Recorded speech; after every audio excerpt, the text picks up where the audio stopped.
The Magic Mike Show, where you hear the experts speak. The Magic Mike Show. Tune into the show every week. The Magic Mike Show. You can trust the show is the bomb because it's being brought to you by RacingDudes.com. What's up, everybody? I'm Magic. And I'm Mike. And this is the Magic Mike Show, episode 423, Mr. Somich. Rich strike, huzzah! Oh boy, when is the Clark going off today? T-minus an hour, I think. We're getting there. Are we going to be live while it's happening? I think we are, yes.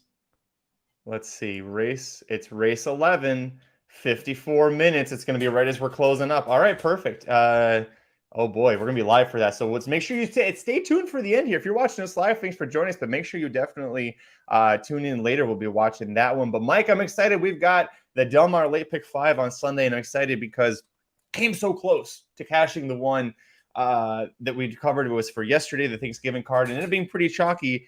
And I singled in that stakes race, and the one horse I said I was afraid of, but I didn't use because it made no sense, is the horse that won.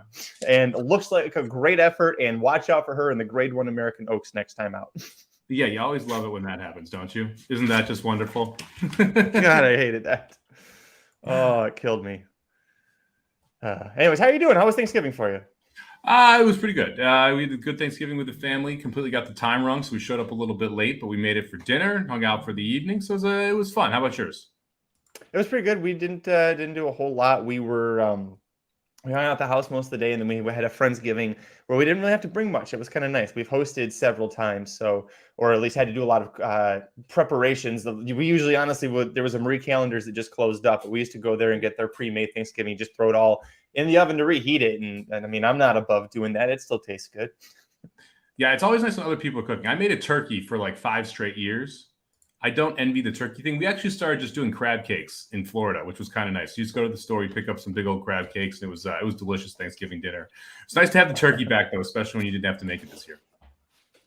It's always great when you don't have to make the turkey. I still ended up carving the turkey because there were 3 couples, and the other 2 guys, when it was like when the woman who was hosting, she said, "All right, who wants to carve the turkey?" Both of them just said, "I don't know how to." Like they backed up like nostalgic in the Grade 3 Comely Stakes today. Boy, that was she didn't so much as bounce as she kind of splatted from a 200-foot drop in that. But that's okay because the winner, 63 Kalleward, I have a small piece of her through my racehorse. And what we were talking about beforehand, she is now a Grade Stakes winning dirt router against older horses. And she's a daughter of Gun Runner. His horses, they're selling pretty well at the auction. So when I saw that win, Mike, I was just like, ka-ching, ka-ching, Keeneland, here we come. Yeah, that's going to be another good one for my racehorse. We're actually going to talk about their most successful horse, though, in this sequence first. So I'm excited to get to that one. Most successful horse still in training. Don't forget they at one point bought into Authentic. So they were owners of record when he won the Derby and the Breeders' Cup Classic. So they will always have that. I don't count in the late buying. I'm talking about when they had him from the start to the finish. That's what I'm looking for. I'm looking for the blue blood, the no bandwagon horses, because Authentic was a bandwagon horse. Oh, he definitely was. Except for John Lees. John Lees knew that. Bet that horse to win the Derby fresh off his maiden win at Del Mar, going 5.5 furlongs. But everybody else, you were all bandwagons on Authentic. But you know what? Tizamagician, that's the horse we're going to talk about. He's in the feature race today. The Late Pick 5 at Del Mar on Sunday. Let's get into it, buddy. Riders up.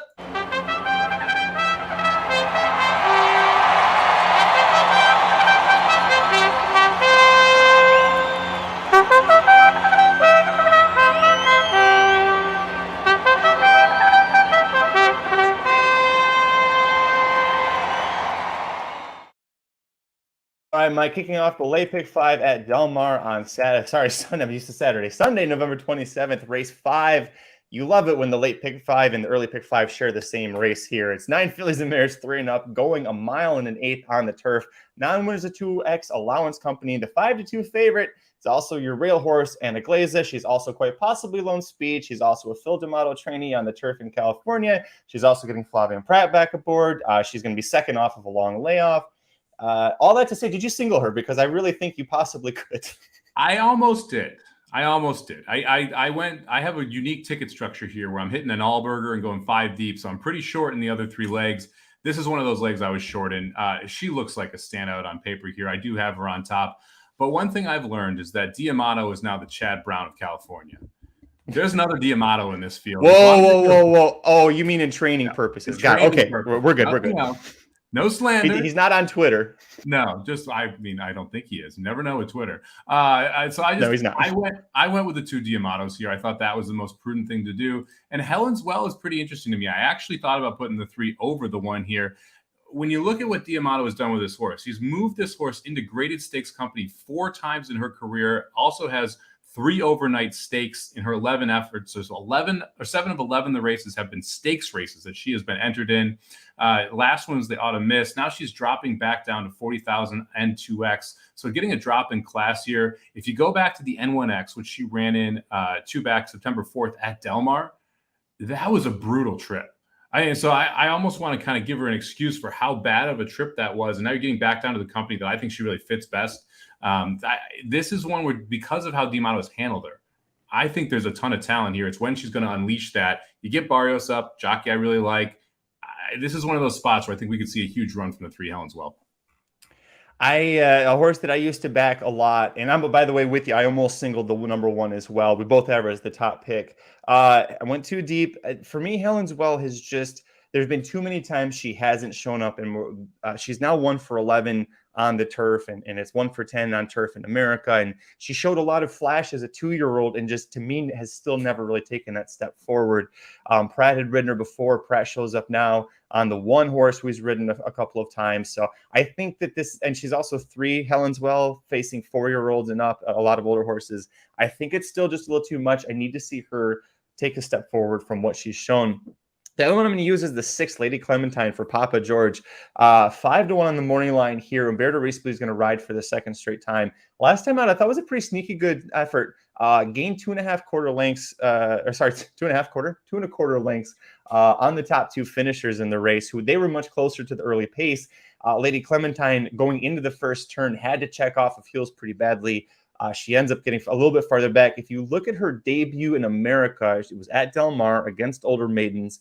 She wins going a mile, and the trip that she got there, where she was much closer to the pace halfway through the race, that set her up for success. She hasn't had a trip like that since then, and I think now that we're at the right level, Rispoli hopefully won't have to have that same traffic trouble. Don't forget the fact that Rispoli and Pratt are best friends, and Rispoli knows as well as you and I, Mike, that Pratt's on possibly lone speed. I think he's going to put this horse more forwardly placed than she has been in the summer races, and so with 5-1, I'll take a shot on her. Yeah, Rispoli colder than Pratt in the early meets, part of the Saratoga meet right now, though. Just 7%, which is much far below what he usually is able to click off at. Look, I had the 6 as the 3rd pick, so I don't hate the choice here to go with this horse. Lost to the 3 in the Autumn Miss last time out for the 3, 2 back for the 6. There was definite trip trouble in that last race for the 6 as well. So I don't disagree with the use. I'm more worried about the 3 than the 6. That's why I'm going 1-3. But I didn't hate the 6. I didn't hate the 9 here either. I thought Karakatsi has a shot as well. The other Papa horse. So it's the 2 D'Amatos and 2 Papas with the 4 that I kind of considered here. But for me, the 1 and the 3 were the standouts. The 9 is, to me, reminds me of, I think she's a little bit more talented Helen's Well. She's the 4-year-old version where she showed some flash, and then she's kind of, you need to see a little bit more out of her. The 3-1 price on the 9 horse, that turned me off of her as well. Did you consider the 5 at all? Issa Court. It's a horse that I kind of wanted to use. I think this might be too much. Maybe she needs to stay at the Kalleward N2X level that she is eligible for. But that race last time out, 6.5 down the hill, I thought was clearly just a prep, because her 2 best races, they're both wins. They were routing, and Velasquez was aboard one time. The problem is her best buyer is a 68. I mean, she needs, from a buyer perspective, a 15-20% improvement.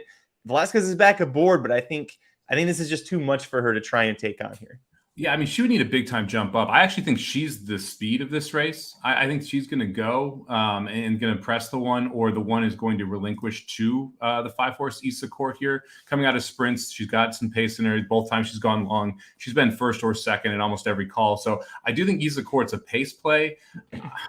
Like you said, the improvement's the big question here. Now, it's Blacker, 2nd off a layoff, late in the 4-year-old season. It's a long layoff, too, 6+ months. So I don't hate the idea that the 5 can take a step forward here. I'm just not sure how big of a step it's going to be. And now, if the 1 wasn't in this race, if the 1 scratches, the 5 gets a lot more attractive because this is the type of horse where you get brave on the lead and you can win. Right. The fact that the best horse in the race is either going to be in front of you or breathing down your neck makes it a much taller task for the 5 Isa Court here. Yeah, that's a great point. If the 1 does scratch, I could definitely see myself at least adding the 5 for that reason. Let's move on, Mike. Second leg of the late pick 5 at Del Mar, Sunday, November 27th, race 6. We've got 11 fillies and mares, 3 and up, going 6 furlongs on the dirt, 9 winners of 1X allowance level. The president of Minute Maid Juice, Peter Miller, he's got the 5-2 favorite, American Lily, the number 10 horse in here. She's not the pink horse in here, but did you pick Lily to win the race? I did not. Let's not tell my daughter about that. I mean, Hot Tata Bella, you could say, is another one for her. No, I singled here. This is my single in the sequence. I went to the 3-horse. I went to the 3-horse Lady T. I mean, it's a tough race to single in, but I felt like it would give me a chance to really spread later. When you look at Lady T's efforts, if you like, even the turf efforts aren't bad. The Grade 1 Del Mar Oaks, it just kind of fell apart there later in the race. The Grade 2 San Clement over the turf ends up running 4th there.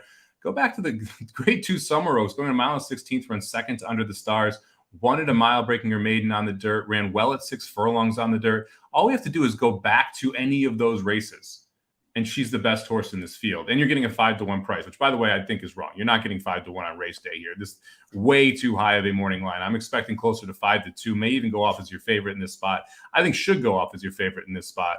The dirt races Lady T has blow the rest of this field out of the water. Can she go back to those?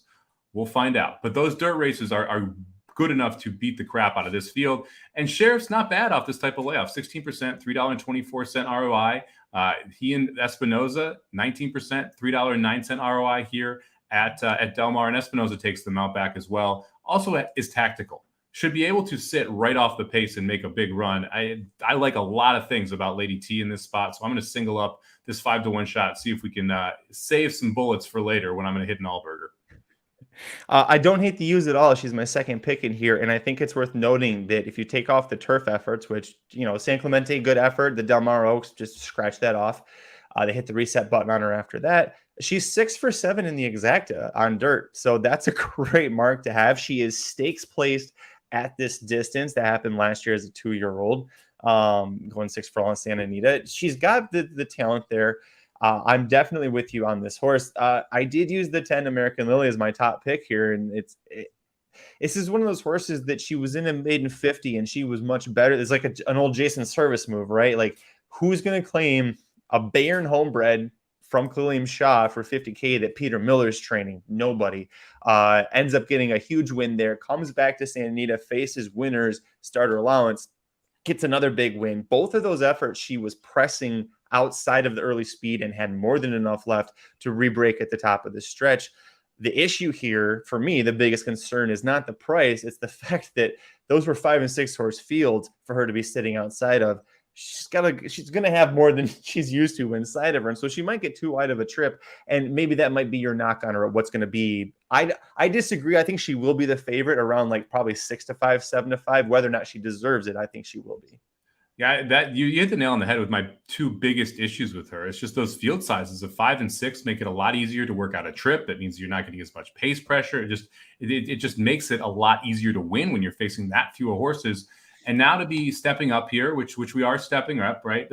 And also facing a much deeper field in my mind. This is just one of those where, look, I get it that we were able to win 1 by 5 though over that field last time. There wasn't much in there when you look back at it. And they, she kind of had her things her own way, sitting outside the speed and able to go right on by and just ran away from everyone. So I think this is a much taller task.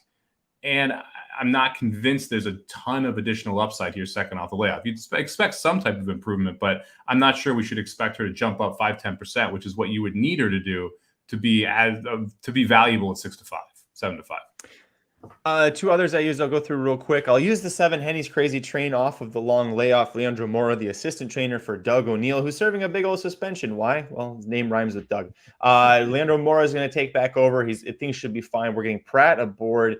And notice that the horse misses a bunch of time after being claimed for $40K back-to-back. They opt not to put the horse in for that 40K tag or to run for any sort of tag. He's going to run protected. Has several nice workouts at San Luis Rey that you can see on the page there. Good trainers, good training trainers at this level had this horse beforehand, so she was running at the right spots.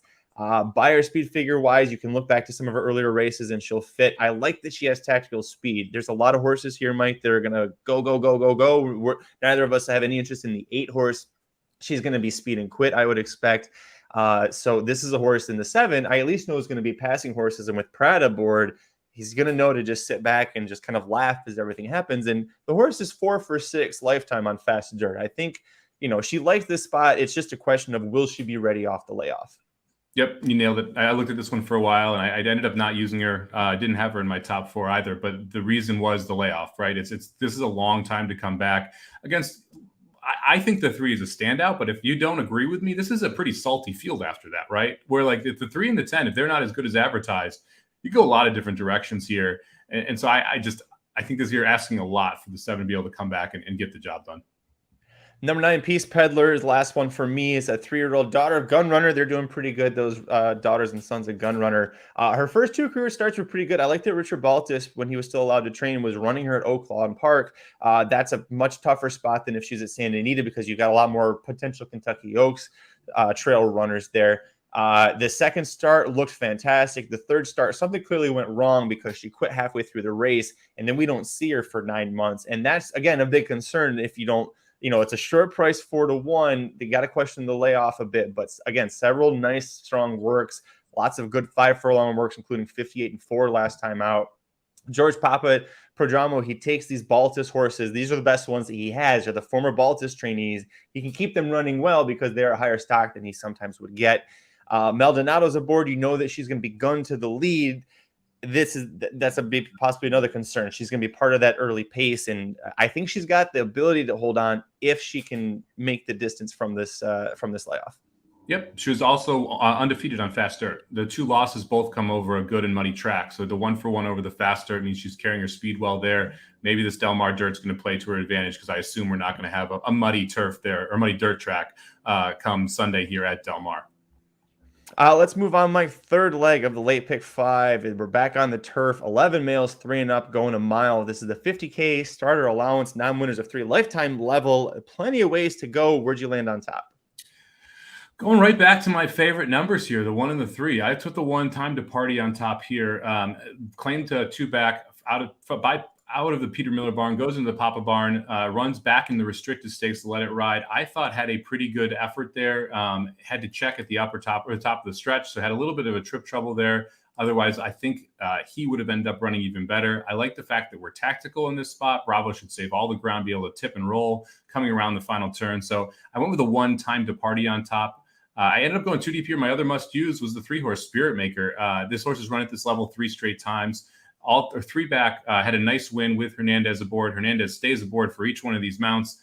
Now we're coming back in a situation where I think we can be pretty tactical. And one of the keys here is we're cutting back to a mile off that 1 and 1/8 effort. I thought that was probably a little bit too long. Well, the horse did improve a little bit third off the layoff. Getting back to Del Mar, 1 for 3 over this course. And I think the 3 gets a good trip here. So I just went 1 and 3 and tried to get through this puppy. I went 3 deep. You nailed the first 2 I had, and I don't really have any issues with it. Boy, the 1, I don't know that Time to Party was going to beat Handy Dandy in the Let It Ride stakes, but the horse should have been closer than a length and a quarter. When you get a horse on the turf that's starting to move and they get checked a little bit at the top of the stretch, just that little bit, you're just like, oh, it's like when I pulled the Winnipeg hat down. You're just like, oh, it's over. Like, doesn't matter how good the horse is, it's over. Definitely like the 1 and the 3. Last one on for me, the 11 Statland at 6-1. Don't love the post. It's going to be a little tough, but we're getting Flavian Pratt aboard, and the horse has tactical speed. So Pratt should be able to read from the break where to place the horse. Should I send him? Should I tuck him in here? Where to go? That to me is the key. Pratt over Maldonado is why I'm going to use this horse on the ticket. Bob Hess, the trainer, once thought enough of this horse to run him in a grade 3 turf route as a maiden over this course and distance. Didn't do anything in the race, but Bob Hess just put the horse in there hoping something might happen. Both career wins, they've been at this distance, and is cutting back in distance like we just talked about with Spirit Maker. It was in that same race. They set the pace kind of 1 and 2 together. Spirit Maker held on a little bit better, but I think Statland that was not the right spot for Maldonado tried it. Not the right tactics for this horse. Doesn't like to be on the lead, likes to sit just off. So if Pratt can get the ride from the post, I think the 11's pretty sneaky. I considered the 11 for a while, and the post was really what drew me away from this horse. It's just one of those where the 11 post going a mile at Del Mar is really difficult because you're going to be hung wide going into that first turn. You're going to have to get a good trip going into the second turn if you want to be able to get the job done. So the 11 post is what caught me. I had a little interest in the 8 as well in this spot. Ended up leaving the horse off the ticket. Daniel's Magic. This is one that's coming out of sprints and now stretching out to a route. It's gone a route distance once before. I don't see a clear leader here. I guess the 7, Durante, is probably going, but the 8, I think, is going to be sitting very close and should get a decent trip. Not sure if the mile is going to be the right distance, but that's one that I considered here. Yeah, same for me. This was the last one off for me, and neither of us using the number 6, One Fast Bro. I have such a long, troubled relationship with this horse. My DRF count is just filled with trip notes of saying, like, this horse ran better, but had trouble because of X, or lost because of this, or and I'm like, at some point, the horse is 2 for 20 lifetime. The horse is just trouble prone, and at 4-1, I can't. This horse needs to be down at the open claiming level for me to even consider at 4-1. Yeah, the scary part is that, like, you have a couple races that look good enough on paper, but none of them are wins. 1 for 13 in the last 2 years. And it's like, that's his story. It's just like, oh, but you can't win. You got to win one. Now, this is a new type of level that we're getting at here, and this kind of starter allowance after being claimed 2 back. So you are facing a little bit weaker than we've been facing, but you feel like One Fast Bro is one of those horses. You got to show me, man. You got to beat me before I'm going to start betting you again, especially 4-1, like you said. Yeah. And then watch, this is the time. Now this is when he F's me. F's me again. Let's move on, Mike. We'll talk about the feature event at Del Mar on Sunday, November 27th, the penultimate leg of the late pick 5. It's the grade 3 native diver stakes, 6 males, 3 and up, a mile and an eighth on the dirt. It's an interesting mix because you have 2 horses currently with Bob Baffert, including the 6-5 favorite Defunded. And you also have a cast off, the number 4 Newgrange, who shows up here.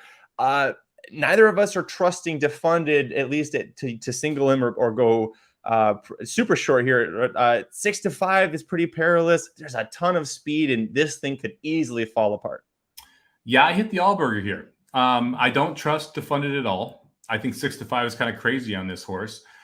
The 2, the 3, the 4, and the 5, who I would probably argue are the 4 most talented horses in the 6-horse field, all want the lead. So I'm not really sure who even is going to make the lead. It's going a route of ground, so it's not one where, like, if all 4 of them go fast, this thing could collapse pretty quickly. A mile and eighth is not a short distance, and I wouldn't be shocked if we see one of those, like, 22-4, 46-2 type half miles. And then I don't really want the horse in the lead. That's probably going to be Defunded, but Gojo 1 is probably going to go too. And, like, Newgrange wants to be forwardly placed, and Tizamagician may not be fast enough to keep up early with these horses, but wants to be forwardly placed as well. And it kind of sets up for Azul Coast. But Azul Coast is Azul Coast. So do you really want to put Azul Coast on top? And then it's like, well, I'm not going to go 5-6 and leave off Parnelli, who's the other closer. So all of a sudden I'm sitting here banging the all button in this spot. So I went too deep. Parnelli's one of the horses that I used. I played him in the San Diego handicap thinking that he was sitting on a 3rd straight win. And to that point, he'd never finished off the board at Del Mar. And just he was on heels in the first and was back farther than he usually likes to be. And it was pretty much over. What'd you say? Brutal trip. Oh, yeah, absolutely brutal trip. Sorry, my earbud's acting up. It's not you. Let's switch this over. But, the horse has been firing, several nice works, including that 5 furlong bullet best of 11, 2 weeks ago over this course. He does like Del Mar. So if you scratch off the San Diego, he fits. And you talked about it. This just screams pace collapse. And I may change this to using the other Baffert and go 1-6 instead of 5-6. Defunded wins the Awesome again last out, and Maldonado was praised for his front running ride, but Baffert is quoted as saying the horse has to go. And Baffert is also very nervous about this horse handling running at Del Mar. They're only shipping him down late to get to the track there because he just is a little nutty and apparently wants to run out of his stall.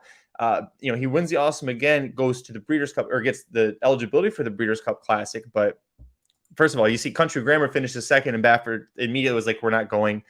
Breeders' Cup Classic win. They defunded. He said they didn't want to ship him. He's like, if they ran into Santa Anita, we would have run him, but I don't want him to leave. That makes me really nervous again about a horse at 6-5. And yet he broke his maiden by 9 lengths pretty much. Or I'm sorry, won over this track by 9 lengths back earlier last year. So I don't know. It's tough. And then Azul Coast, we haven't mentioned it. He won this race last year. And he's got the right style to win this race again. I mean, that's the thing, is that he's 2 for 3 at Del Mar, 2 for 5 at the distance. He is going to be coming from off the pace. It's going to be high. He'll be able to save all the ground into the first turn.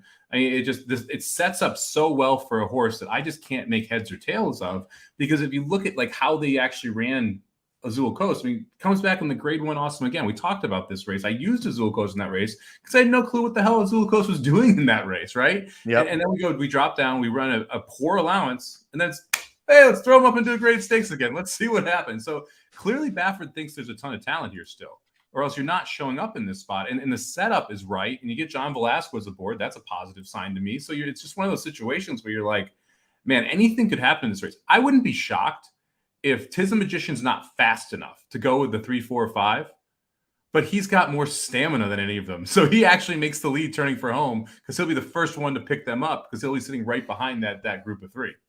I don't know if my heart could handle that, because I know it's not going to end well, but he's going to turn. If you don't know, Mike and I, through my racehorse, have shares in Tizamagician. So we always get super excited when he runs.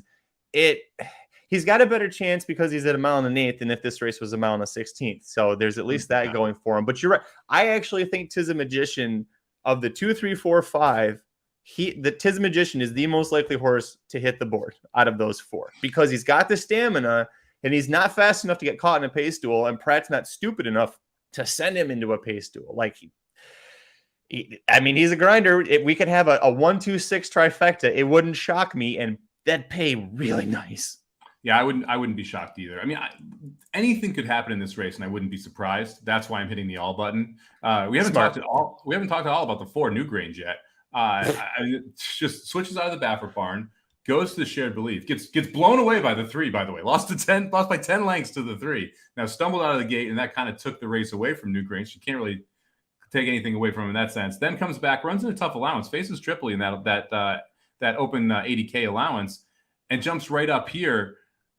I'm not really sure what to expect from this horse. I feel like Newgrange doesn't need the lead. We saw him be able to stalk in the Southwest when he was at Oaklawn. I don't know what Newgrange is going to do here. Like, do you expect Newgrange to be right there on the lead? Is there a world where Newgrange decides to sit behind Gojo 1 and Defunded, who are clearly going to go? No, you don't. You don't put Ricky Gonzalez on a horse that you want to sit off. This horse is. I mean, Gonzalez was aboard last out, and that's exactly what happened. He went fast early and kept going. That's his best chance of winning, and it's also why he's going to lose. It's kind of a paradox, but you know what? I really hope, knowing who the connections are that bought this is a former Baffert cast off. They got rid of him at the Keeneland sale, or that horses racing age sale in the summer. And those owners, I bet, would love to just toast Defunded and have Bob Baffert not win this race. Like, they would love to just go out there and just fuck with him and not just take them both out. There's a little bit of I know some of those Little Red Feather folks they didn't have the best relationship with Baffert in their brief time together, so they might like that a lot. They would love to just go out there and burn it up to set up for the other Baffert to win. Their money's gonna be all on Parnelli. Watch that. Parnelli will be 5-2 because the Little Red Feather folks are setting it up. Let's move on, Mike. The 5th and final leg of the late pick 5. We're going back to the turf course. 1 1/16, 11 males, 3 and up. 3 also eligibles. They're in for 32K tags. Non-winners of 2 lifetime level. You got some horses that love to just run in circles here, Mike. Where are you going on top? Well, when you have horses that like to run in circles, you take the speed, and the speed is the 1 horse. Mow them down on the inside. It is. I think this horse is a great shot to go wire to wire here. I love the post. I love the fact that we're going to get out from the inside. This 1 1/16 is weird at Del Mar. You got that little shoot, the quick turn. I think that all plays the 1 horse who can actually clear and come a little bit off the rail, and then tuck back into the rail into that turn and get a nice little jump ahead of everybody and have a smooth trip from there, be able to slow it down. I love the race. 3 back, but second back on the turf. Broke its maiden, going 1 1/16 over this Del Mar course. I love we get Hernandez aboard. I think it's all systems go here on the 1 mow him down, and you're getting 8-1. I think that's a great price as well. That was, excuse me, worth noting that the horse was a 0 for 9 going into that maiden win at Del Mar. That was the first time the horse had ever touched the Del Mar turf.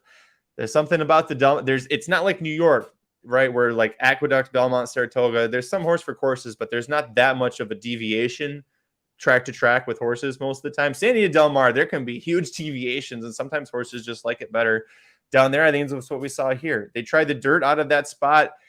They might have had trouble getting into a turf race. That's why they showed up there, because you notice it was at the end of the meet. But then back to the turf at Santa Anita. It's a perfect spot. Again, Leandro Mora is the assistant trainer for Doug O'Neill. He runs the ship while Doug is on suspension. It's fine. Don't worry about that. I went too deep here with, at least without counting. There's an also eligible that I love, but you also use the 8 Arrest. He's the 5-2 favorite, I believe, in here.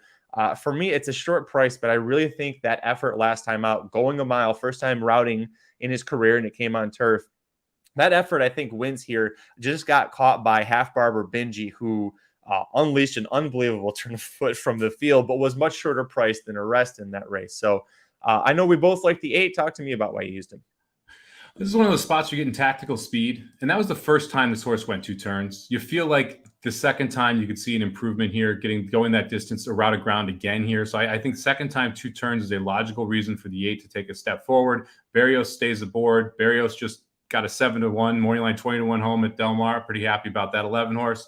And so you have a spot here where it makes sense that this horse takes a step forward. And if we improve off that race, you said the last race was good enough to win. If we improve off it, it could be lights out for this field. I don't love the price. I agree with you that the 5-2 is a little but I'm 5 deep here. I'm not leaving this horse off when I do think improvement is likely, and it could make this horse really tough to beat. Yeah, it's he and the winner last out were over 2 lengths clear of third. Like, I really like when you see that. And by the way, let's talk about the horse real quick, and I'll turn it over to you for your last picks. The last horse that I would use if he drew in is the 13 Oncoming, and that post is pretty hard. But remember, they're coming out of the chute, and they're starting in halfway up, a little over halfway of the chute. So Flavian Pratt would be aboard this horse if he drew in. I think would have plenty of chance to get the horse in the proper position coming down the chute. Drops back to the level he was claimed from 2 back, which I thought was a good fit for him. But before that, had been running respectably against Open Company. They were just trying to get that class drop. You're at the point where you start to worry. This is one of those horses that runs in circles and isn't a winner. He's 1 for 12, has hit the finished third 4 different times. But not only does Pratt hop aboard, and I find that noteworthy, he's also named on the 14, who's also on the also eligible list. But if both horses drew in, Mike, he has first preference on the 13, meaning of those 2, his agent said, no, we want to ride not for Phil D'Amato on the turf at Del Mar with the 3-1 horse. We want Oncoming, the 13 horse, instead. It is a tough spot, though, to break out. Like, you're assuming you get 2 horses out of here, right? So you're assuming you're breaking from the 11 post if you make it into the race. It's still a tough spot to break from in that mile and 16th chute, because that mile and 8th, you're all the way back at least, right? Mile and 16th, that turn comes quick, and all of a sudden you're hung 3-4 wide on that first little baby turn, and it makes it really hard to get any type of position on the second turn. If anyone can do it, it's Pratt. And the numbers fit for both the 13 and 14 here if they get into the race. Then it's a question of the trip and the price. And I would rather take shots at some bigger prices in here than take shots at lower prices that are hung that far out. And that's one of the reasons I had the 2 horse here as my third pick in this spot, Circle of Champions.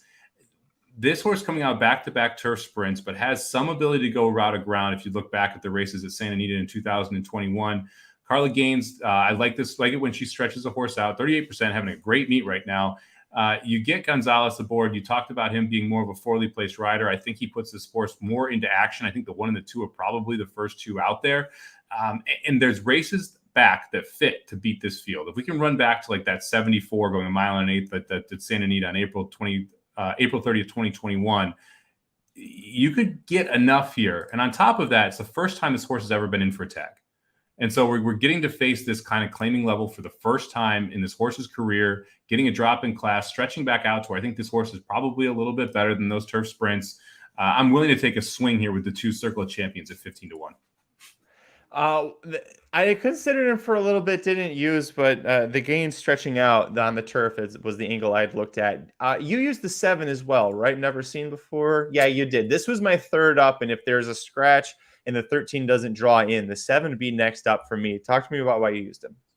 Yeah, the 7's one of those where when we're facing claiming company, this horse runs well. When we're facing optional claimers in the allowance level, this horse doesn't run well. It's really that simple. If you draw a line through the 80K, 100K, 50K, and 50K optional claimers, and you just look at the claiming races, this horse fits very well with this field. Mid-70s buyers, should handle the distance, no problem, has some tactical speed, but doesn't need the lead. Like, this is kind of the prototypical horse you're looking for when you cross out all of the races where it's not been up for a tag. Now we're back in for a tag at 32 today. 5-1, I think, is a decent price here on this as well. I'm surprised that this wasn't lower. However, the prices are skewed here because of the AEs. That's the other thing. You got like 2 of the favorites in the AEs mean that this horse probably isn't going off at 5-1. Yeah, and that was a little bit of my worry too with this horse is his horse has never been lower than 10-1 in America, and 0 for 10 on the turf. The only win came on synthetic, but there are enough turf races, like you said, Mike. You said exactly it. If you scratch off the non-claiming races, this is where the horse fits. I might like him a little bit better, if no offense to Tiago Pereira, but I think Tiago is a fantastic dirt rider. Turf isn't always the best jockey. So I would like to see maybe a jockey upgrade as far as turf goes for this horse to maybe play him at that short of a price. But if you want to use him, I mean, no shot against. Do you have anyone else left to talk about? Nope. I went 1, 2, 7, 8, 11 here. Did we talk about the 11? I don't think you did. No, we didn't. Okay, so I used the 11. To me, this is just, look, the last time, if you go back and you watch the last race, a ton of traffic trouble, was the favorite in that spot facing claiming level for the first time. Now we're getting second off the layoff. I assume we'll get a better trip because you can't get much worse than what happened at the top of the stretch to the 11. This one is coming from way off the pace, so I don't mind that outside post as much. One of those things where this horse is going to break and then just tuck over because we're going to be in last, second to last, third to last anyway. So I'm hoping that Maldonado can get this horse toward the rail that first turn and then just make one big run. The pace is questionable on whether or not you're going to get enough to run into, but he looked loaded and just didn't get a chance to show it last time. And so I'm not going to pass up the chance to bet him here in multi-race bets. Again, at 3-1 win bet, probably not happening. Just like 5-2 win bet on the 8, probably not happening. But in a sequence where I'm hitting the Allburger and I'm short in the other legs, I'm going to put this type of horse on a ticket. This horse is starting to look like One Fast Bro Jr. Boy, he's got lots of trip trouble notes on my DRF for him here. Deep closers, man. Deep closers. This is what they do. It's what happens. But if you get the right trip, you get that one right trip. It is interesting we're moving to Maldonado, a jockey that is, usually best up front. And maybe this is what switches. Maybe he gets more involved early. He's not so much of a dead closer, and maybe that changes. I mean, that race that you mentioned, that when he finished second by a length back on March 26th, was only 3 lengths off early. If you could, I mean, if Maldonado keeps his horse within 3 lengths early, you definitely have a good shot there. Yeah, and it's going to be tough from the 11 post, though. That's the problem with the post. If you're looking for that type of trip, is that he's going to have to really get out of the gate well and then tuck in to save some ground. I'm not sure that's a trip we're going to get. I think this is going to be more sitting like 7th or 8th and trying to get to the rail as quickly as possible and seeing what happens. But again, that last race just looks so loaded. And I agree with you on the One Fast Bro comment. But again, this is only the second time we've ever been at the claiming level. And so I'm willing to give more excuses here when you talk about that, when you think about that.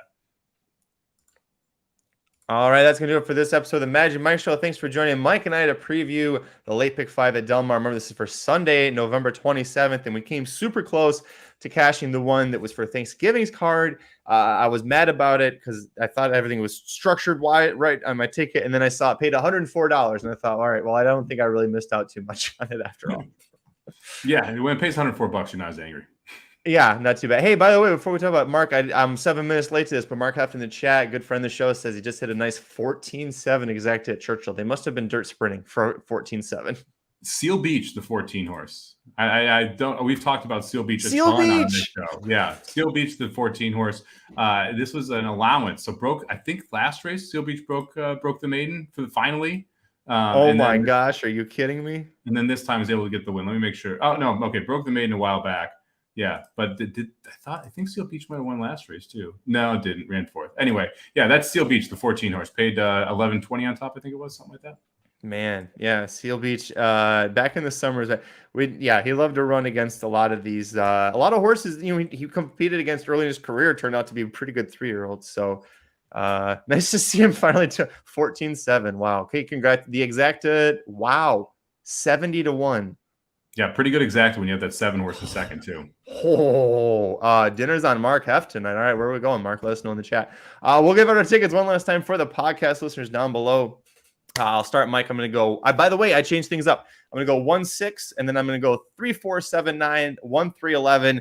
Double middle finger to defund it. I'm throwing his little coast down instead. We're going 1-6 in the Native Diver Stakes. The other Baffert gets it done, and I'm going to go 1-8 in the final race. That's a $48 ticket for 50 cents. Go ahead, Mike. Yeah, and I thought I was going to get mocked here for liking Azul Coast. I'm glad we're both on the Azul Coast train here. I think it sets up well. I'm going to play 50-cent ticket as well. I'm going to go 1-3 with 3 with 1-3 with all with 1, 2, 7, 8, 11. That'll cost you $60 for 50 cents. Mike, plenty of great racing that was on Thanksgiving and then through Saturday and Sunday as well over at racingnews.com. You can check out all the previews for Aqueduct, Churchill Downs, Santa Anita, all the big races throughout the weekend. So make sure you subscribe to youtube.com/racingdudes. Before we go, Edelcar Perez was been on the YouTube comments too, asking about the Falls City Stakes winner.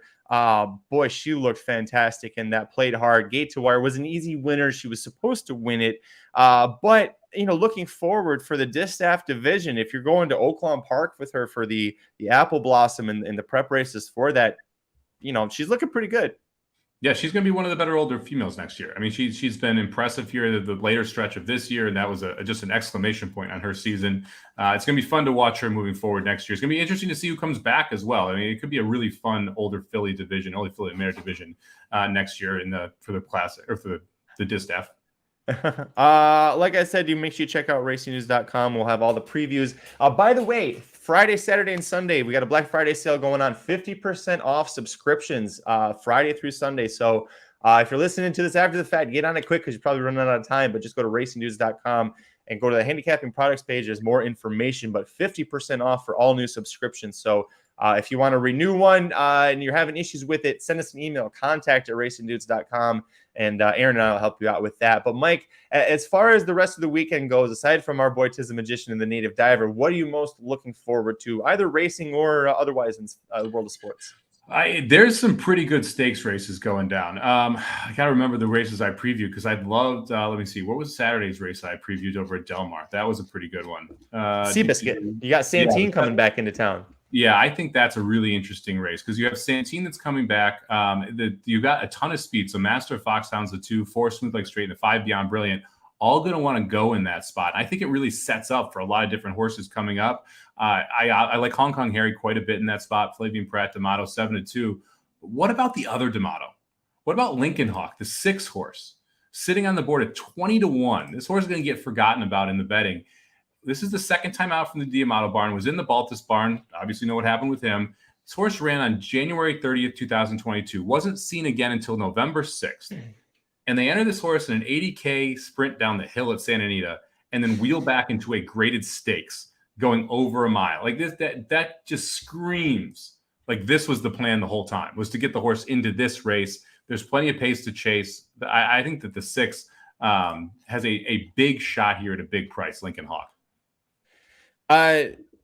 Always watch out for a horse like that underneath. I don't know as far as win goes, but I definitely you could see that horse get 30th in second and huge price. And you'd be like, how did I miss that? So don't know. That's race 7 at Del Mar, and the preview for that will be up probably within the next half hour. It's gonna be one of the first things I do when we get out of here. I did mention the top of the show. We're going to talk about Rich Strike at the end here. So as far as podcast listeners or viewers, if you just want to tune in for Del Mar Sunday, and maybe the Clark Stakes is already run by the time you're hearing this, you can go ahead and tune out. Make sure you join us back here on Monday. We're going to recap everything from the weekend. Lots to go over, including, by the way, the Kentucky Jockey Club Stakes this Saturday at Churchill, Kentucky Derby prep race. As far as the Racing Dudes Triple Crown Fantasy League, you could see a couple of horses come out of that race. And it's the Stars of Tomorrow 2 card, so multiple horses throughout that race card will show up in the Racing Dudes Triple Crown Fantasy League. Start going towards the Derby, buddy. It's already starting to be Derby season. Yeah, it's crazy. The Phillies race is a good one, too, at Churchill. Is it Goldenrod, Sunday? Yeah, it's Sunday, right? No, that one's Saturday, too. Yeah, and by the way, Mike covered that, so you can check out the preview for that pretty soon. Yeah, that one I thought was a lot of fun too, because you have Hoosier Philly, who is going to be your even money favorite. who I'm not so sold on, should be an even money favorite in this spot. The two races, like the last one was phenomenal, but it was in the slop and it's an Into Mischief out of a Tappet mare. So it's like you kind of expected you're going to get that type of slop effort out of that horse. And now we're going running back at this mile and 16th with a lot more pace, bigger field, not as good of a post. I wouldn't be shocked if American Rocket, the 3-horse, makes a little bit of noise here. Coming in off of the Spinaway and the Frisette, facing Wonder Wheel, Leave No Trace, Chocolate Gelato, all horses that made very good likenesses in themselves to the Breeders' Cup, and now dropping in here and going to mile 16. So I kind of like the price on the 3 there, American Rocket. All right, Mike, let's transition now. We can talk about the Grade 1 Clark Stakes. This is, we're going a mile and an eighth here, now down to a field of 6. And Rich Strike, I mean, he was the 2-1 favorite, and he's pace dependent to begin with. West Willpower, a horse that you laughed at me for loving last time out, and then when it gets to wire, he shows back up here. Are you laughing this time? Are you still going to play against West Willpower? This is interesting because, like, the question here is there going to be any pace pressure for West Willpower? Because if West Willpower takes pace pressure, then it's a different story. Now, Churchill was wildly speed favoring yesterday, which is a very good sign for West Willpower. I still like Rich Strike in this spot. This is by far the softest spot Rich Strike has been in since, I don't know when, maybe back at Turfway Park, if you look back that far. Because, like, you think about what's been asked of him coming into the Belmont, then going right into the Travers, the Breeders' Cup Classic. Like, those are all tough spots. I guess maybe Hot Rod Charlie wouldn't be, but Hot Rod Charlie probably favored over West Willpower in this spot, right? Like, so it's tough to say which race of those would be harder. But this is in my mind the softest field he's faced.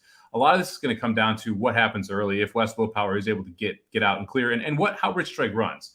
Is Rich Strike going to sit 3 or 4 lengths off the pace, or is Rich Strike going to sit 15 lengths off the pace? Because if it's 15, he's got no shot. If it's 3 or 4, I think he's the best horse here and wins the race. But to me, it's the two of them that make the most sense. Then there's Proxy, who's just kind of hanging out there, who is the favorite in the doubles, by the way.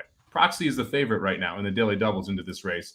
I'd be surprised if Proxy goes off favored, but is the favorite in both the doubles. The pick 3s, West Willpower is the favorite. Ironically, neither of those pools is your current 3-2 favorite, Rich Strike, the favorite in. Then that's all the Derby money still. That's what it's all the Rich Strike fans. By the way, so Ilkar Perez, we cannot show the race. However, I just put it in the chat. I'm going to pin it here. If you're watching us, Naira's stream on YouTube, it's free. You just need to click on the link. It's in the chat here. Like I said, I'm going to put the or try and pin it, but you can. It seems like it's going to show. They had Churchill's last race on there, Mike. So I'm going to assume it's pretty good to go. Yeah, I think that they're showing through the end of the Churchill card today. Makes sense. I'm glad that you didn't try and talk me into betting Proxy, because that's usually what you do in races where Proxy is involved. But I think definitely hitting the board here. Hits the board, does not win. I wouldn't be shocked if this is 4-1 cold. Shocking your boy West Willpower. No respect. I mean, he didn't get any pace pressure really from Last Samurai last out. So now you're wondering, does that, does that goofball right there, Bejarano on Injunction, does he try and screw things up? Like, yeah, or does Last Samurai say, hey, this didn't go so well last time. Maybe I should put a little pace pressure on him this time to see what happens, because it's really just Injunction and Last Samurai that can go push this pace. Yeah. Folsom. How about this? I'm not betting tequila with you, but Proxy or Rich Strike, which horse hits the board? If you could only pick one. Rich Strike. Sorry, I'm sorry. I said Rich Strike. Proxy or Folsom? I'm sorry. That's what I meant. Oh man, I would go Proxy. Rich Strike should be your answer because you're picking it to win. Boy. Oof, I could see it going 7. Boy, this is going to be groundbreaking. You ready for this? 7-4-1. Cool. Look at you. Chalk. You're crazy. No. I threw the chalk on top. I'm not picking chalk to win. How about this? You get the 7-5. I get the 4-1. Whoever's group of 2 horses hit landing the try more, the other person knows a bottle of tequila. No, nobody wants Folsom. I thought you wanted Folsom. Folsom's parents don't want Folsom. Wow, that's just mean. You were just But tell me I'm wrong. How about this? Rich Strike wins this race with a different jockey aboard. There has a better chance of winning with a different jockey aboard. I would rather have every jockey in this race. I mean, I don't. It's funny because the Sonny Leone thing with like when he won the Derby, there was a ton of like stats, advanced jockey stats that came out that put him in like the top 10 in the U.S. I'm a firm believer. Baseball advanced jockey stats. What is that? Yeah, it was like it was based off of like the prices of the horses you ride plus the talent. Like it was something wild. But it put him in the top 10. I'm a firm believer. If you're in the top 10, you end up at a better tracks, right? Like exactly. There's more money. So. Yeah, that was my main argument for any. There was on Blinkers Off today. By the way, go check it out. Blinkers Off was live earlier today. They previewed the Clark, but they did the whole weekend's slate of stakes. So, still get plenty of relevant information after the fact. But that was one of the things is that I was saying is if Sonny Leone truly was a consistently graded stakes quality jockey, he wouldn't be at Churchill Downs and Ellis Park and Turf. He would have gone to New York, or hell, he would have gone to California. Like. New York, maybe that's too big of a step. You're telling me Californians aren't going to want to see the Kentucky Derby winning jockey on a bunch of horses, at least at Del Mar for the summer? Like, Giroux came out and failed miserably. Like, that's the worst that would have happened with him is we just said, like, oh, he's not Florent Giroux, or he's not better than Florent Giroux. And then he ends up back where he was. Like, that's... Yeah. Yeah. He would consistently get graded stakes mounts if he was that level. That's the like people would find a way to get him on their horses if they thought that he was at that level. Now we've got about 4 minutes to post here in the Clark. They're walking to the post. I got to say, I throw a lot of slander at Churchill. I do appreciate they actually break on time. Almost every single race goes off right at 0 minutes to post, which is very nice when you watch Gulfstream all day. Speaking of Churchill and CDI, can you imagine being so bad at your job that you ruin not one but two turf courses? It's pretty brutal, man. Like that turf course looks awful at Churchill right now. And then you've got the fairground situation. I mean, it's just, and you still look around and you're like, guys, you had Arlington. Come on.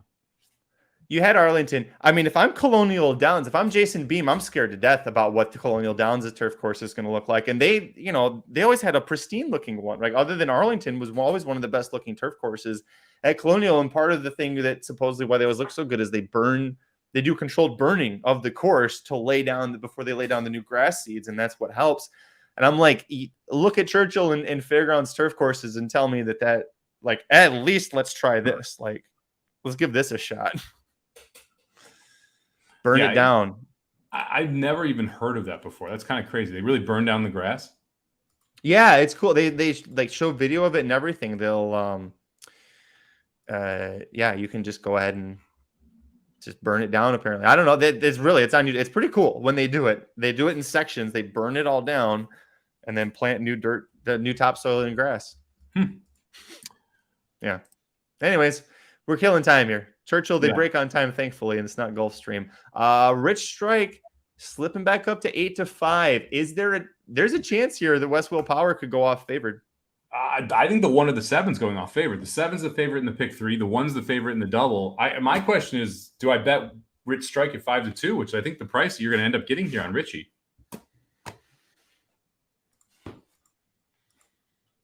Wow. Just surprised by this. What price would you need to bet Rich Strike to win?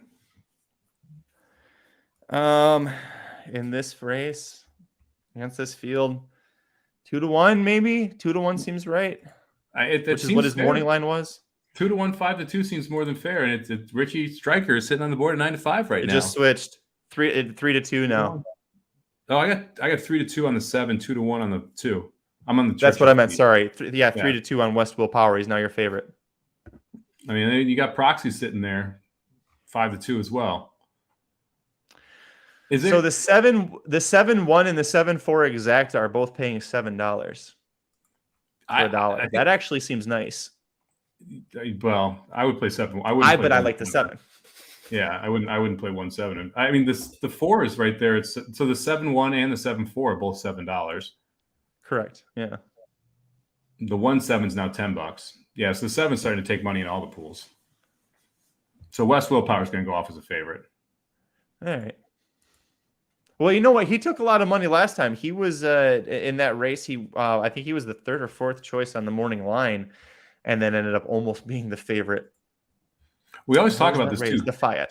Whenever Gary and Mary West put West in the name, generally it means that they think it's a very good horse. Yeah, it took this one a while to. It was a late bloomer. Yeah. All right, you know what? He just must have been injury prone because you look at his form, and there's no reason he shouldn't have been trying bigger classes earlier in his career. But maybe he was just hurt. Yeah. Oh well. Come on, post time. All right. If you're watching us, let us know how are you playing this race. Oh hey, triple X69 fun girl. How are they playing this race? Oh, we blocked them. Now we don't know. Well, they can't play the 6-9, so they're probably not playing this race. They're passing on this one. Oh, man. I think I'm going to play a little 4-1 exacta. No, 9-1, maybe not. What would you need to for that? I would want like 11, 12-1. I mean, here's the thing. Either West Willpower wins this race or runs like fifth. I don't see the world where, like, I guess Rich Strike could just nip West Willpower at the line and end up running second. But, like, I don't see a lot of scenarios where West Willpower ends up hitting the board if he doesn't win. I mean, maybe you even go like 4 over the 1-5 over the 1-5, and you say the 3 horses who are going to be more forwardly placed fade out of it, and just put Rich Strike on top. I also like 2-1. I don't hate a Rich Strike win bet here. By the way, we're going to do a reaction for it. So if you're watching us live or the replay, we're going to reset, and then like we haven't talked about anything. All right, here we go. I just thought of it, Mike. All right, here we go. 3, 2. All right, Mike, we're watching Rich Strike, the Kentucky Derby winner, walk into the gate right now for the Grade 1 Clark Stakes, and the 2-1 morning line favorite. Not the favorite here. West Willpower, the 7 horse, is going to be the favorite as they break from the gate, and you're not going to play him here. You're actually going completely different for your exacta. Yeah, I would go Rich Strike here on top. I think this is the lightest field that he's faced. I think he's got a great shot at winning it. It's all going to be about how this pace plays out. Heading into the first turn, West Willpower gets to open up by almost a length here, and I'm surprised Proxy is the one sitting in second. First Samurai had no part of the early pace this time, and he was really the main threat, I thought, to West Willpower getting an easy lead. Proxy's the one who's doing some heavy lifting here. Well, I would think possibly the 3 Injunction shown speed going shorter. Rafael Bejarano, a longer shot on the board. You thought maybe they would try and see if they could steal this on the front end. But you're right. Last Samurai, who sat second off of West Willpower in the Fayette Stakes last out, deciding that we're going to try and sit off and let someone else try. It's going to be Proxy, a horse that always seems to show up and hit the board, but has had trouble winning. Noteworthy here, Mike. Proxy, ridden by Joel Rosario, rode West Willpower in the Fayette Stakes to win last out. I got to say, I like where they're putting Rich Strike this time. I mean, at least we're 3-4 lengths off the lead, not 10-15 back, although he's starting to get asked, and he looks like he may not be responding in the way you'd want. Sonny Leon pumping pretty hard there. We're still sitting on fifth on the rail. I mean, if I remember of his Kentucky Derby trip, which I've seen 1,000 times in my nightmares, I mean, in my dreams, he had to work pretty hard on that horse a lot, so it's not surprising too much. What are you thinking now, though? I think he's done. It looks like West Willpower is absolutely gone here. Proxy's going to try and reel him in late, and it may actually get it done for the first time in forever. It looks like Proxy's going to go by, and Rich Strike's going to run last. Oh, geez. Proxy got up. Yeah. Oh, Proxy gets up. Finally did it. I mean, I don't even know what to say about Rich Strike. I don't even know what to say about this horse. Like, how do you run last in that field? Oof, that is I mean, are we okay? Can we play the game of what's going to be the trainer excuse here? Are we going to say that it was too quick back from the Breeders' Cup Classic going 1.25 miles? That's the most. I'd say that's probably your 6-5 favorite. I mean, the honest answer is the horse didn't fire. Like, period. Like, that was just that was not good because the pace wasn't hot. It was 48 and change for the opening half mile, so it's not like he was too close to a fast pace. And the 2 horses that were the other 2 favorites were on the lead and in second. And he kind of, it's not even like he made a run. He just was empty. He looked like he was back at Turfway Park. That's what he looked like. And that's disappointing after seeing, like, I thought he ran well in the Classic. I thought he ran well in the Travers. Like, so it's frustrating to then see that effort the first time I'm willing to put a win bet in on the thing. I'm glad I didn't bet him to win.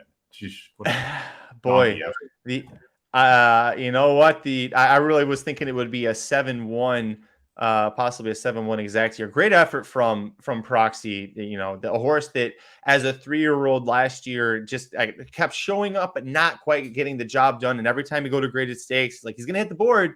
I don't know if he's going to be able to win this. I had kept doubting him, and he proves the doubters, including myself, wrong. Not only gets his first graded stakes win, Mike, it comes in his grade 1 debut. So what a way to make your grade 1 debut for number 1 Proxy. Never doubted him. You know what? This is true. You really did. You liked him in the Foster. You liked him in the Blame. You liked him in the Ben Li. You've liked this horse for a long time. Let us know, what did you think about this horse? And by the way, let's talk about, before we leave, the 7, West Willpower, doesn't get the job done. He was on the wrong lead in the late, coming home there. To me, that looked like he was a little tired, even though this was, his 3rd straight race at 1 1/8. He won the last 2 by open lengths. Was the course maybe getting to him? He didn't set overly fast fractions. What did you think?